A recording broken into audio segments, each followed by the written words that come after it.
Que ya va a comenzar, ya se encuentra en el... Buenas tardes, señores y señores. Señor candidato y presidente en funciones, permítame que antes de entrar de lleno en lo que respecta a su candidatura haga unas reflexiones que tienen que ver con el tema que hoy nos ocupa. Hay que reconocer que es usted único, señor Rajoy, en gobernar sin Parlamento, tirar adelante, ignorar al legislativo, la división de poderes y haciendo en momentos determinados de su capa un sayo. Pasaron sus más de 4 años de legislatura sin hacer ni caso a la oposición, basándose en su mayoría absoluta, aprobando por decreto ley decenas de materias que no se le habría ocurrido ni al más conspicuo de los padres de la Constitución que pudieran ser objeto de un instrumento como el decreto ley, creado para casos excepcionales y que desde luego la Carta Magna no cita. Ha llegado a aprobar no 4, sino 5 presupuestos en una legislatura de 4 años. Y después, desde que dejó de tener esa mayoría absoluta y con la excusa de estar en funciones, yo no digo que sea por su voluntad, pero con la excusa de estar en funciones, lleva gobernando 10 meses sin ningún tipo de control parlamentario. Se supone que la vida sigue, la crisis económica sigue estando ahí y el Gobierno va tomando decisiones o dejando de tomarlas, produciendo unos efectos concretos en cuanto al impulso de la actividad productiva, el mantenimiento del empleo, el estado de bienestar. Pero a su Gobierno no se le puede preguntar nada. Sus ministros, cada vez menos, por cierto, no se dignan a acudir al Parlamento a las sesiones de control o a contestar preguntas por escrito. O sea, que usted hace y deshace y los demás no podemos saber si está actuando dentro del ámbito que el hecho de estar en funciones le atribuye o si se ha excedido. Ni podemos decirle que en este tránsito en funciones debe actuar de una manera o de la otra al tomar determinada decisión. Y, sin embargo, el Parlamento es hoy la única instancia que representa legítimamente la expresión popular, porque un Gobierno en funciones no la representa.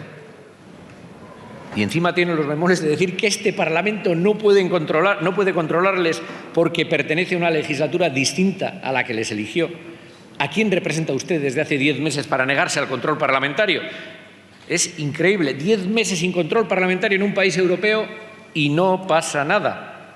Y luego dicen a los catalanes que están actuando fuera de la legalidad. 2 palabras también para el Tribunal Constitucional, que corre como si le fuera la vida en ello, en cuantas ocasiones ha sido requerido por un Gobierno en funciones para enfrentarse al Parlamento catalán, pero al que no le corre prisa para resolver sobre el control parlamentario que pueden ejercer las Cortes. ¿Están de vacaciones? Es lo último que he oído. Pues mientras están de vacaciones, tienen a la representación popular del Estado con las manos atadas para ejercer su labor, como si este hecho no pusiera más en cuestión que cualquier otro la falta de vigencia de la propia Constitución que dicen defender. España defiende la Constitución cuando le conviene al que manda y para lo que les interesa a algunos, para los intereses de aquellos que representan el cuore del sentido patrio. Sus líneas pueden ser retorcidas, como la plastilina. Al resto, a los que no son de la Liga Patriótica Española, a eso sí se les aplica la legislación vigente como al indiferente. Y en este caso es el Tribunal Constitucional, de nuevo, con su desidia, quien lo está consintiendo.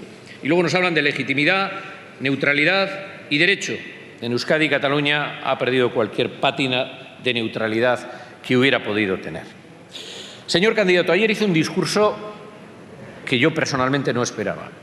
Me sorprendió desagradablemente y me ha dejado preocupado. Fue un discurso, en mi opinión, rancio e irresponsable, considerando que es usted un candidato con un grupo parlamentario que no goza de la mayoría absoluta y que con los escaños que parece haber sumado no es suficiente para su investidura. Parecería lógico pensar que su discurso debería estar, trufado con más o menos menciones a asuntos que interesan a esos grupos parlamentarios de quienes requiera solicitar sus votos.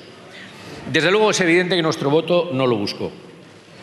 Usted cree que todos estamos obligados a socorrer su candidatura, puesto que los asuntos planteados por usted son insoslayables. Dicho de otra manera, debemos actuar así por puro patriotismo.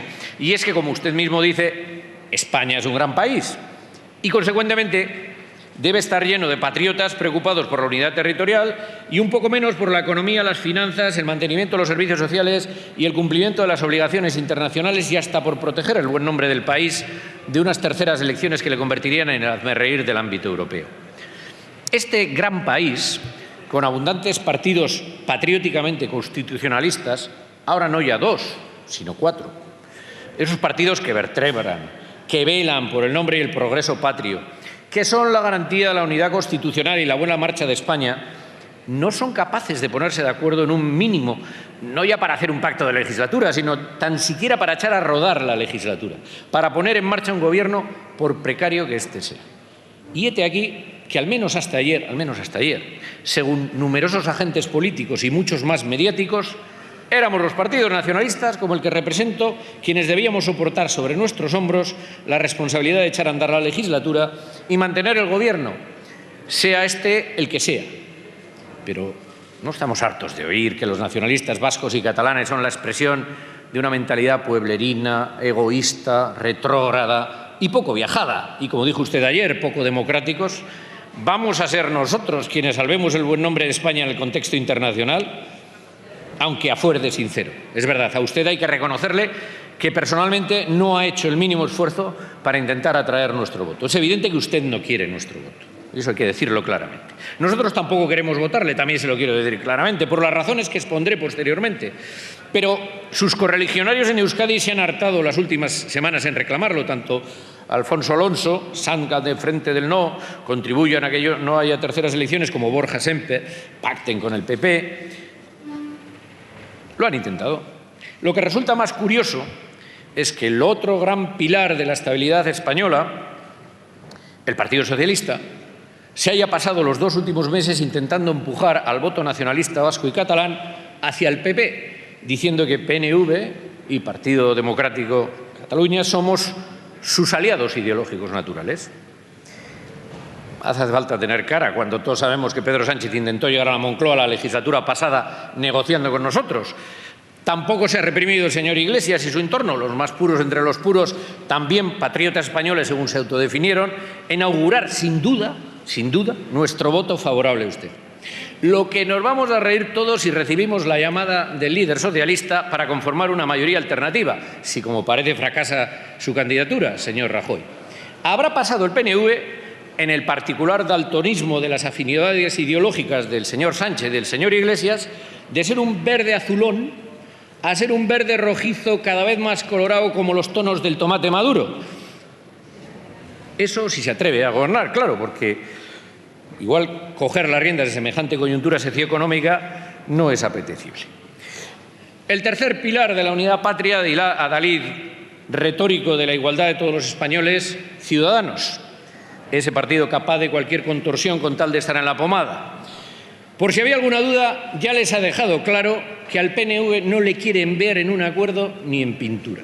La señora Arrimadas diciendo que Ciudadanos no aceptará que PNV y Convergencia faciliten la investidura de Rajoy, o el señor Villegas asegurando que el PNV es incompatible por la distancia ideológica que nos separa. Estos son los que van a poner a vascos y catalanes en su sitio, para eso nacieron, no para ser un partido de centro, sino un partido intransigente, defensor de una idea de España propia de otros tiempos, sin voluntad de llegar a acuerdos con los partidos políticos mayoritarios en Euskadi y Cataluña, que representan a mucha gente que simplemente ignoran, a ciudadanos que simplemente ignoran. El partido que con su presencia haría insignificantes los escaños nacionalistas vascos y catalanes. Yo diría que, visto los resultados en las 2 últimas convocatorias electorales, han logrado justamente lo contrario. No deja de resultar irónico. Pero están de suerte. Efectivamente, el PNV no nació con la vocación ni el objetivo de ser el partido que proporcionase la estabilidad a España a costa de sus principios, sino para dar cauce al reconocimiento nacional vasco y la articulación de su soberanía. Aléjese de nosotros esta responsabilidad que no nos corresponde en absoluto. Dar cauce a un gobierno que a partir del día siguiente a la investidura impulsaría iniciativas de recentralización como trofeo a exhibir por el señor Rivera. Un gobierno al que nuestros votos, 5 votos, no podrían limitar por no ser suficientes para obtener la mayoría de la Cámara. No, para eso ya están los 4 grandes partidos patriotas españoles. PP, Ciudadanos, PSOE y Podemos. Arréglense entre ustedes si es que verdaderamente piensan más en España que en sus propios intereses partidistas. Ayer, señor candidato, hizo usted una descripción de España, en mi opinión, intolerante. Para usted el problema más importante no era ni el paro, ni la economía, ni Europa, ni los recortes de su gobierno. Lo más importante, como dijo usted, es que, comillas, fíjense de lo que estamos hablando, de la unidad de España. Una unidad como ustedes la entienden, excluyente e uniformizadora. Según usted, aquí solo hay una nación. Se lo voy a dejar claro porque es lo que piensa la mayoría de los vascos. Euskadi es una nación. Los vascos somos una nación a ambos lados de los Pirineos, con una lengua propia que no tiene nada que ver con la española. Para solucionar problemas de identidad nacional en el siglo XXI, nos sacó a colación la Constitución de 1812. ¿Parece bien?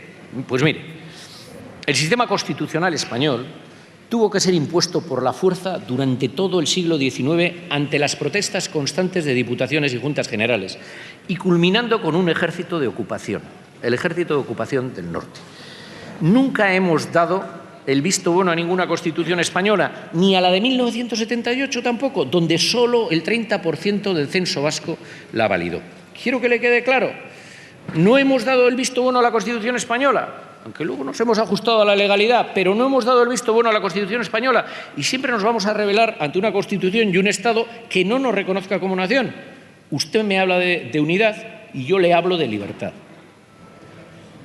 Pero ¿qué razones podríamos tener, señor candidato, para apoyar su candidatura? Créame que las he buscado, de verdad, en su trayectoria como presidente del Gobierno y en el acuerdo que ha suscrito recientemente.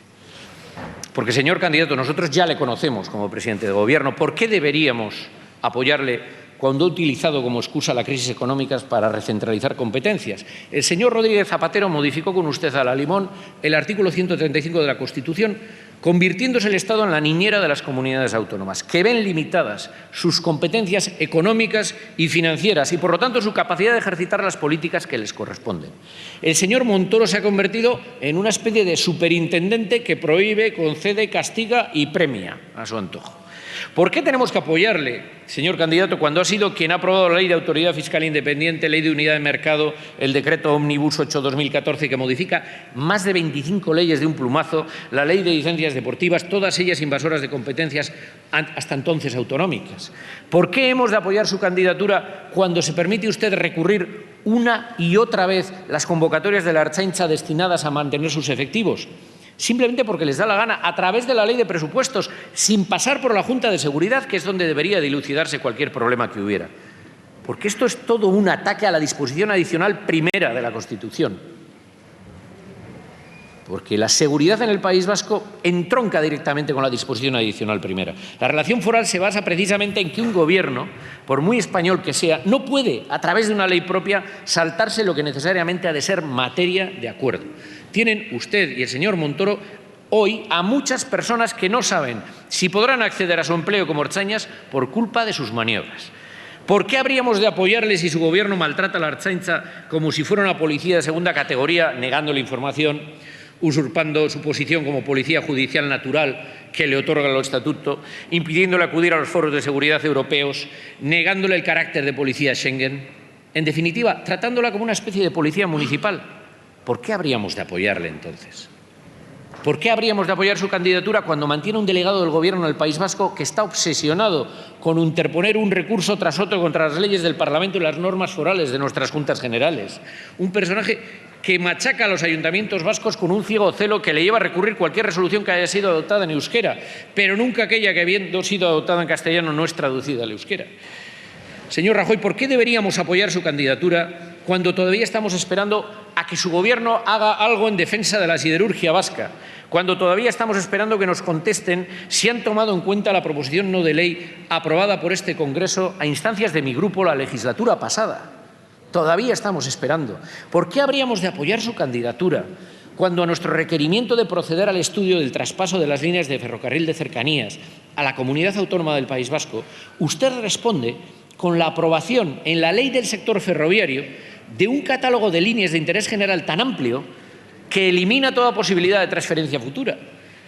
¿Por qué habríamos de apoyar su candidatura cuando nuestro requerimiento de proceder al estudio del traspaso a la Comunidad Autónoma de los aeropuertos, usted responde privatizando AENA, impidiendo así la gestión propia de los 3 aeropuertos?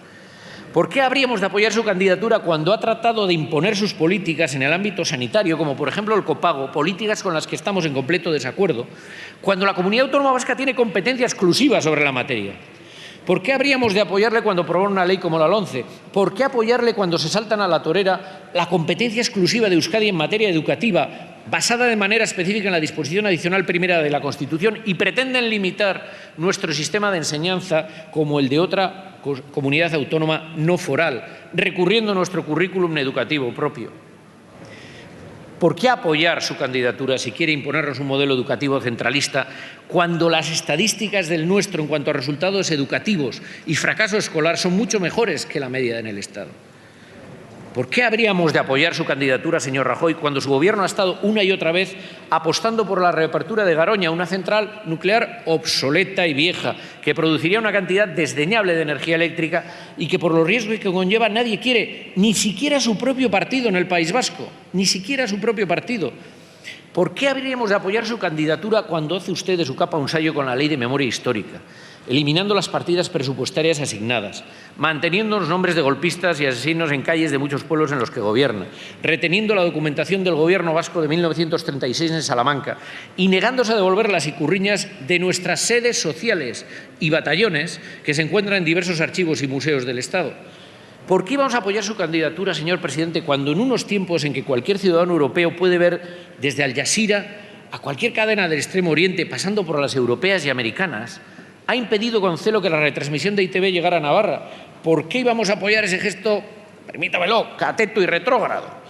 ¿Por qué deberíamos apoyar su candidatura cuando, contradiciéndose a lo que dicen predicar, su ministro de Interior obstaculiza una y otra vez la vía en Enclares, cuando impulsa una transposición tramposa del marco europeo de cumplimiento de penas, cuando no da un solo paso para contribuir en pro de la normalización de Euskadi tras el fin de la violencia de ETA, continuando con su discurso como si nada hubiera cambiado?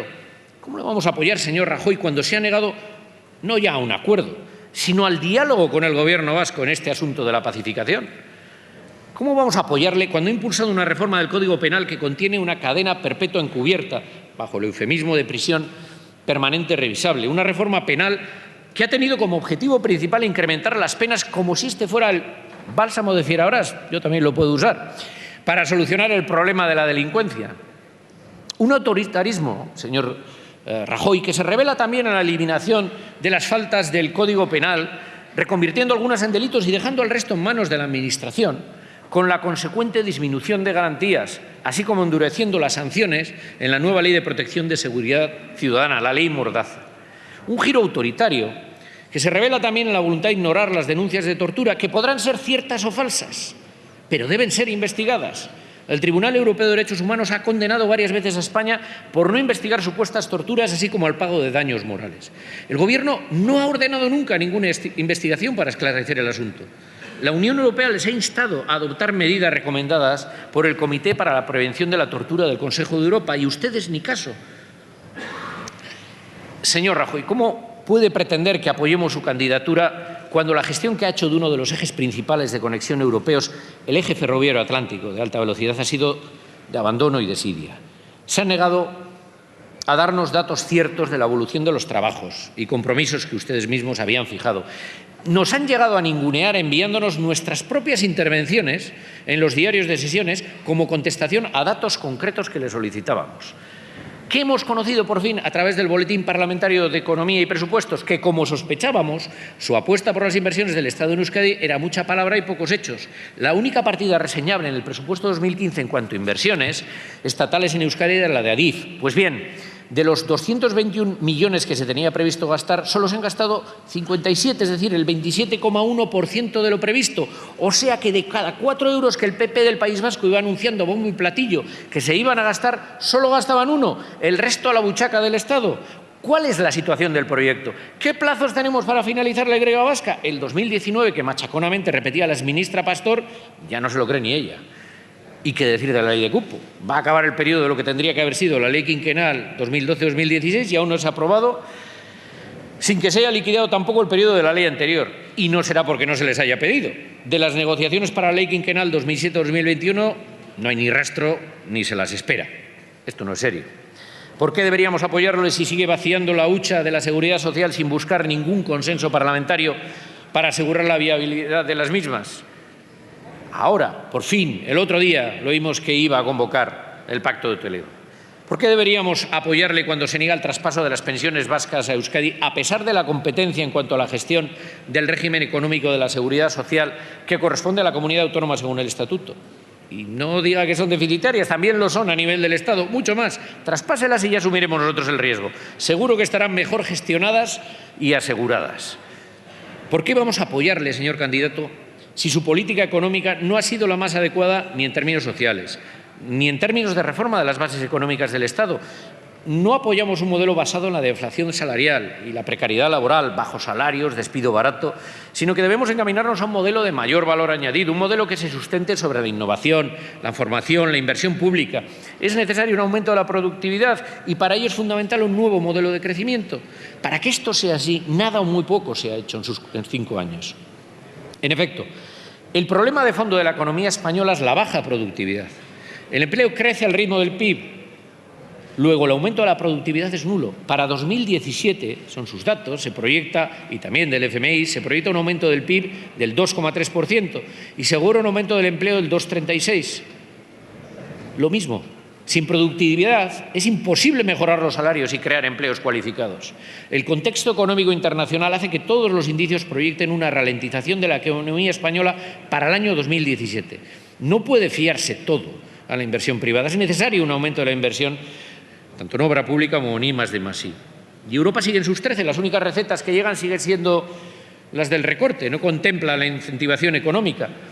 Y usted no parece dispuesto a enfrentarse a ese planteamiento. Ya nadie habla de aquel cuento de la derecha llamado, se lo recuerdo yo cada vez que subo a esta tribuna, Plan Juncker, ¿no? Señor presidente, que iba a reactivar la economía por encima de los ajustes. ¿Dónde ha quedado? ¿Su gobierno en funciones lo ha reclamado? ¿Qué gestiones ha hecho en concreto? Usted me dirá que se han hecho grandes progresos, pero como dijo Alfred Montaper, no confunda movimiento con progreso. Un caballito de balancín se mueve, pero no avanza nada.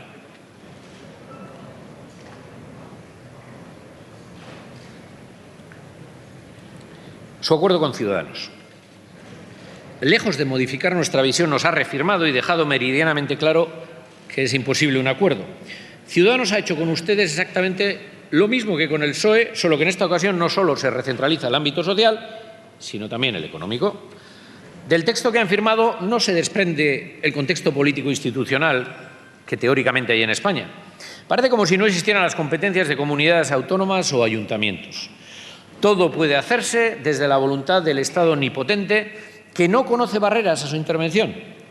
Así aparecen de nueva creación organismos y comisiones encargadas de supervisar el desarrollo y ejecución de competencias que no corresponden al Estado, con la potestad añadida de poder compeler a las comunidades autónomas a tener que actuar bajo los criterios que a aquellas se les impongan. Ejemplos: Secretaría General de la Unidad de Mercado, Autoridad Independiente de Protección al Consumidor, Agencia Estatal de Evaluación de Políticas Públicas y Calidad de Servicios para actuar en educación, sanidad y sanidad y servicios sociales. Fíjense si son las 3 clásicas de competencia autonómica. Agencia Estatal de Evaluación de Políticas Públicas y Calidad de Servicios. Educación, sanidad y servicios sociales. Otro ejemplo, Instituto Estatal para el Talento en el Empleo, en el ámbito de las políticas activas de empleo. Dicho de otra manera, el fin de la autonomía política de las comunidades autónomas, el vaciado de las competencias autonómicas en el camino pues a una mera descentralización administrativa. Y pretenden dar media vuelta de tuerca más a la Ley Orgánica de Estabilidad Presupuestaria y Financiera, de manera que quede aún más constreñida la capacidad de los entes autonómicos y redoblen las competencias fiscalizadoras del señor Montoro. Está expresamente recogido. Pretenden armonizar los tributos propios y cedidos a las comunidades autónomas. ¿Dónde queda de nuevo la autonomía política? Quiero pensar, no está claro. Y personalmente tengo mis serias dudas. Pero quiero pensar que no incluyen entre los citados a los tributos concertados. Quieren cargarse la autonomía fiscal y financiera. En definitiva, quieren proseguir la vía centralizadora ya adoptada en la legislatura anterior, pero de manera reforzada, sin cambiar la Constitución y los estatutos de autonomía. Lo que podríamos comparar a una amputación de un miembro con anestesia, eso sí, para que parezca amable y no te des cuenta pero el resultado es la amputación, aunque después de su discurso de ayer me dio la sensación de que iban a sacar el hacha a la vikinga. Hay algunos ámbitos en los que parece que se han quedado colgados en el tiempo en ese acuerdo. Han descubierto ahora el capital semilla, el seed capital, para la creación de empresas. Un sistema que ya se utilizaba en Euskadi en los años 80. Y el verdadero problema no son los estados iniciales de creación de startups. En su documento se centran en la situación en la que la dificultad es menor y casi inexistente hoy en día. En estos momentos, la principal dificultad se encuentra en financiar la continuidad de muchos proyectos, en etapas intermedias previas a la consolidación, y de eso no dicen nada. Hablan de crear una red de transferencia tecnológica ex novo, como si no existiera nada. En Euskadi ya hemos dado muchos pasos en este terreno, no necesitamos que nos igualen a peor ni nos controlen. Hacen una separación en compartimentos estancos entre innovación, ciencia y tecnología, un modelo caduco y que ya no se aplica. El sistema de ciencia, tecnología e innovación es un todo continuo que trabaja junto con la industria, constituyendo una cadena de valor completa. Al menos es lo que llevamos algunos haciendo exitosamente en Euskadi desde hace muchos años, como para que vengan ustedes ahora a cambiárnoslo por un modelo caduco e ineficiente. Pretenden llegar al 2% del PIB en el año 2020. Es un objetivo pobre y alejado de la media europea. Lo del complemento salarial garantizado merece una mención específica. O sea, que en vez de subir el salario mínimo y hacer que las empresas paguen mejores salarios, lo que pretende es que entre todos los contribuyentes subvencionen a las empresas que se ahorran un dinerito en salarios a los trabajadores y que llegará al trabajador a modo de aguinaldo al hacer declaración de la renta. Que aquí lo que hay que hacer es mejorar las retribuciones y aumentar el salario mínimo. Y por otra parte, eso a los que malviven trabajando. ¿Qué pasa con los que no tienen empleo? Y por si no fuera poco, llega la ocurrencia del contrato de protección creciente, que va a ser utilizado previsiblemente para que no tengan una duración prolongada y así la indemnización sea menor. Y que además está subvencionado en los primeros 500 euros de la base de cotización durante 4 años, si se convierte en un contrato indefinido. O sea, redondeando, algo más de 6.000 euros en 4 años por cada contrato que pierden las arcas de la Seguridad Social.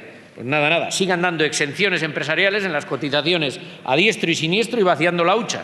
Insisto, pedimos la transferencia del régimen económico de la Seguridad Social, incluidas las pensiones a Euskadi, tal y como prevé el Estatuto, porque viendo cómo las gestionan ustedes, esta es la única manera de asegurarlas.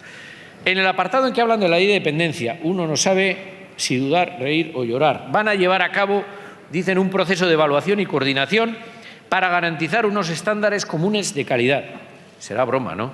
O sea, que Euskadi, la única comunidad autónoma que está cumpliendo la legislación impuesta por las Cortes, y que como el Estado es un moroso, está pagando de su bolsillo los elevados costes asociados a estos servicios, ustedes le van a decir cómo deben prestarlos.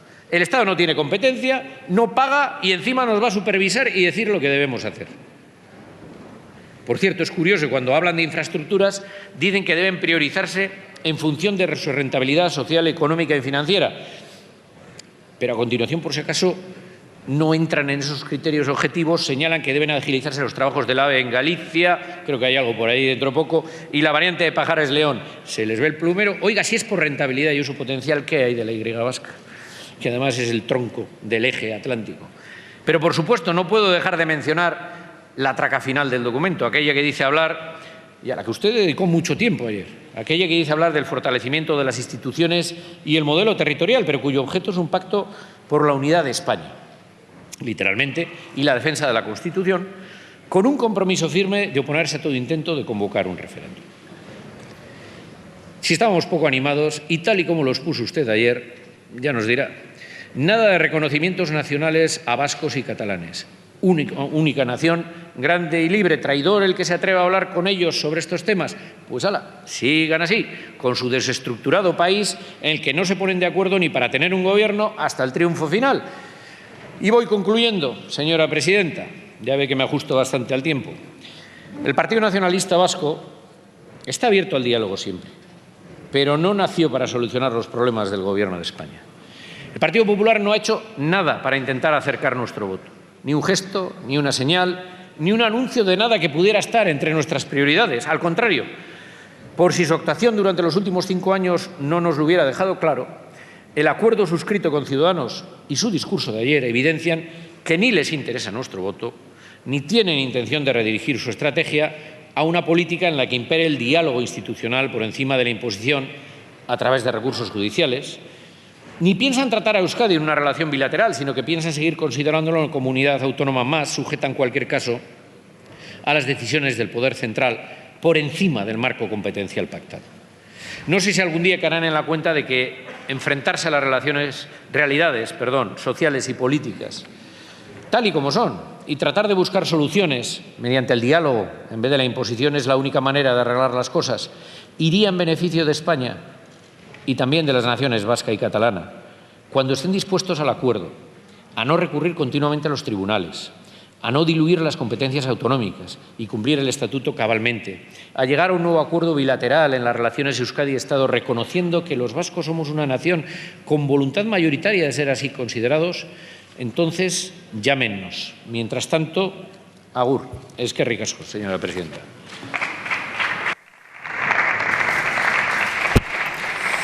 Bueno, pues así de claro ha dejado el portavoz de los nacionalistas vascos el sentido de su voto al finalizar su intervención. No le gustó a Aitor Esteban que ayer en su discurso Rajoy dijera que solo hay una nación. Euskadi, ha dicho Aitor Esteban, es una nación, y con ese discurso Rajoy demuestra que no busca el voto de los nacionalistas vascos.